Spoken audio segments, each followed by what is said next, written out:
Mara vilayatynyň ýanygy goýuju beketleriniň aglabasynda awtolog benzininiň gytçylygy dowam edýär. A95 kysymly awtolog benzini vilayatyň diňe käbir beketlerinde satyga çykarylýar. Ýöne bu benzinden ýurduň ähli raýatlary peýdalanyp bilmeýär. Ol diňe kanun goraýjy edaralaryň işgärlerine satylýar. Bu barada Azatlyk radiosynyň habarçysy Mardan maglumat berdi. Vilayatda A95 kısımlı avtolog benzinlerinin gytçylygy ýiti duýulýar. Bu benzin ýangyn çykyjy beketleriň käb ýerinde Sultandymar şäherinde diňe 3 ýerde satylýar. Ýöne ol adaty raýatlara berilmeýär. Ondan diňe kanun goraýjy edaralaryň işgärleri satyn alyp bilýär.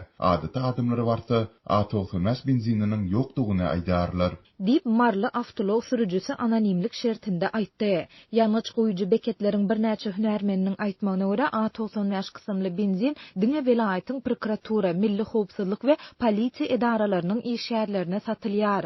Ýolbaşçylar munyň sebäplerini düşündirmeýärler diýip efirde atlandyrylmasydlygyny soran bir hünärmen belledi. Şol bir wagtda habarçymyz Sewitin ýanyç goýuju beketlerinde A80 we A92 kysymly awtolog benzinleriniň tapdyrýandygyny, ýöne onuň hyrydarynyň azdygyny habar berýär. Ulug sürücüleriniň ençemesiniň habarçymyza aýtmagyna görä munyň sebäpleri bu kysymly benzinleriň hiliniň juda pes bolmagy we awtologlara ziýan ýetirýändigi bilen baglanyşykly. A80 we A92 kısımlı avtolog benzinlerinin dizimi hapa ve olara yağ koşulup köpüldürüp satılýar. Bu bolsa onun hilini pese gaçyrýar.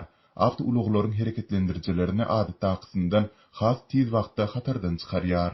Dip marly sürüjü belledi. Ýanyç goýuju beketleriň hünärmenleri Sewitde emele gelen ýanyç gytçylygyny A95 kysymly awtolog benzininiň daşary ýurtlara satylmagy bilen baglanyşyklydygyny aýdýarlar. İlk başta daşary ýurtlara A91 kysymly awtolog benzinini satmak meýilleşdirilipdi. Emma bu benzinin hyrydary az bolan soň A95 kysymly benzinin daşary ýurtlara satywyny dowam etdirmek gözüňde tutulýar. Şol sebäple 1 noýabrdan başlap Sewitin käbir ýanyç goýuju beketlerine A91 benzini satylyp başlanar. Onuň her bir litr 2 manat bolar. A95 kysymly benziniň bahasy 1,5 manata deň.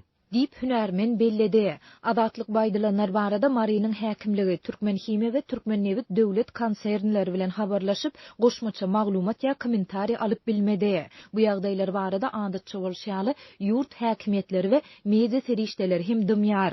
Ýöne ýurtda ýitileşen benzin ýetmeçligi baradaky maglumatlar ýanyjyň daşary ýurtlara satylýandygy hakda döwlet gözegçiligindäki media serişdelerinde we ýarym resmi hökümetçi neşirlerde habarlaryň ýygyderli çap edilýän mahalyna gawat geldi. 24 oktýabrda hökümetçi Türkmen portaly neşiri Türkmenistanyň Azerbaýjana benziniň 42 000 tonnasyny eksport edendigini we munyň bahasynyň 50 milyon Amerikan dollaryna goloý bolandygyny ma'lum etdi. 17 oktýabrda bolsa Türkmen döwlet habarlar agentligi şol aýyň 2-nji hepdesinde Türkmenistanyň döwlet harit çyğmal birjasynyň söwdalarynda geleşikleriň 20-siniň hasaba alınandygyny habar berdi.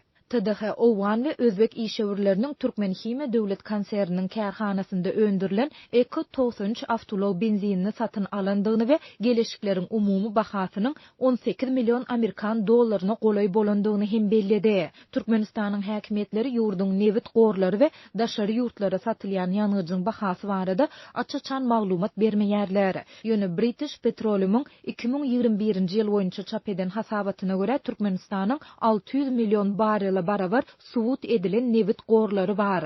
Şeýlede hökümetçi Orient neşiriniň 10-njy ýylda çap eden maglumatynda Türkmenistanyň Eko-93 görnüşli awtolog benzininiň 1 tonnasyny 1028 Amerikan dollaryna satýandygy ma'lum edildi. Muňa garamadan ýanyja baý Türkmenistanyň ilaty benzin gytçylygy bilen ýygy-ýygydan ýüzüýiz bolýar. Soňky 2 ýyl bäri ýüze çykýan bu gytçylyk soňky 4 aýyň dowamynda hasta ýitileşdi. Ýurduň Mary, Balkan we Lewap vilayatlarynyň ýaşaýjylary käte satudan aýrylan kätede çäkli möçürde satylan benzini satyn almak üçin uly nowbatlarda garaşmaly boldular.